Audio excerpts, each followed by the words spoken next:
Hello, JCC Chicago!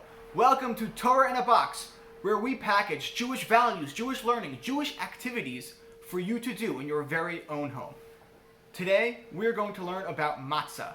Matzah, the symbol of freedom, the symbol of slavery that we eat on the Passover holiday. The matzah, which has so much depth to it, representing humility, representing being satisfied with just very little. The matzah is something that we eat at our seders, but today, matzah is something that you can make in your very own home. Now the recipe is very, very simple. It's just flour and water. And the key here is, if you're up for the challenge, can you make it in just 18 minutes? Our matzah is always made in less than 18 minutes. So the clock starts as soon as you combine your flour and your water. Let's see if you can create matzah in less than 18 minutes. Thank you so much, and wishing you a wonderful Passover from the Midwest Center for Jewish Learning and the JCC of Chicago. Bye-bye.